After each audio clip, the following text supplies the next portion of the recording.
Coca-Cola is set to bring its ill-fated and short-lived new Coke recipe back to the market for a brief time over 30 years after its launch, which remains one of the marketing's most famous failures. The product's return in the form of a 500,000 cans is part of a partnership with Netflix and the cult favorite series Stranger Things, which sees its third season set in 1985, weaving New Coke into select episodes. Not only was New Coke such a failure, when Old Coke finally came back, it saw a new name, Coca-Cola Classic.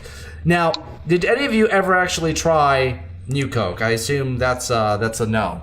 That's a negative, Ghost Rider. According to Wikipedia, despite New Coke's acceptance with a large number of Coca-Cola drinkers, many more resented the change in formula and were not shy about making that known, just as had happened in focus groups. Now, from what I heard, people were comparing it to everything from tasting too syrupy to prune juice, the soda, but oh my God. There's also the conspiracy theory that this was all orchestrated by Coke as a publicity stunt so they can reintroduce Coca-Cola Classic and make a heap. Whoever that evil genius is, wherever he is within his hollowed out volcano lair, good for him. Me and TJ, we call him bullshit. I remember trying Crystal Pepsi. I remember some of the later ones, but I missed New Coke, and I'm kind of excited about the prospect of actually seeing what it was all about so many decades later. Would you guys be picking up a new can? Demos, you recently underwent the experience of reviewing Major League 2 despite my warnings. What the hell? I'm a masochist, and I'll do it as an episode for my show, goddammit.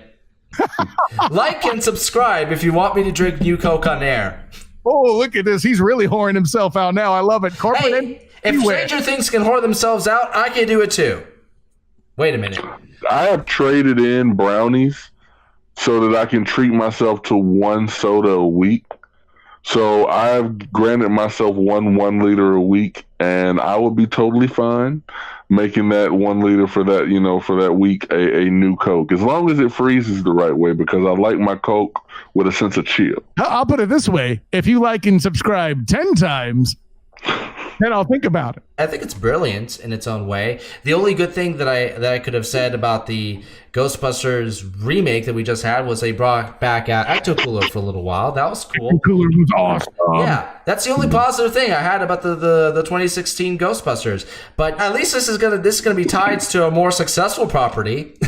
I have no problem with something like this because in a way it allows you to at least, not relive history, but at least give you a better understanding of what that was all about in the 80s. Man, listen, I'm trying to play Super Nintendo. Oh wait, that's the 90s. Man, I'm trying to play my N60. Wait, you gotta go back to Atari, my friend. Yeah, exactly. NES. NES was 80s, late 80s. Yeah. The point is, I ain't trying to go back to the 80s. Listen, I don't need leg warmers. I like wearing gloves on both hands. I don't like jerry curls. I don't like rat tails, okay? I don't need it. But I do like the action movies. Okay, damn it. You got me with Arnold, bruh. See, Arnold, I was going to bring Jean-Claude Van Damme into that one, man. Like, that cat in the 80s was kicking ass and taking names. Yeah, we had Next Generation. We had 3 of the greatest trilogies of all time between Back to the Future, Star Wars, and Indiana Jones. We had the original Die Hard. The 80s, we had MacGyver. Again, you made some points there that I wasn't prepared for, but hey, that's what I have classic retro arcades that I take my daughter to, and she lives it up playing Dig Dug. That's all the 80s I need, okay? You're going to be disappointed as shit if I like it. I really want to see. I want to see if it's truly that bad, or if it was just a little off and the whole thing was blown out of proportion. I'm kind of curious. Why would you re-release something that people hated? That's the thing that interests me. You can't rule out the power of the ugly friend at the club, right? Coke drinkers are going to come out. They're going to drink that, be like, this sucks. And they're going to buy up their other shit.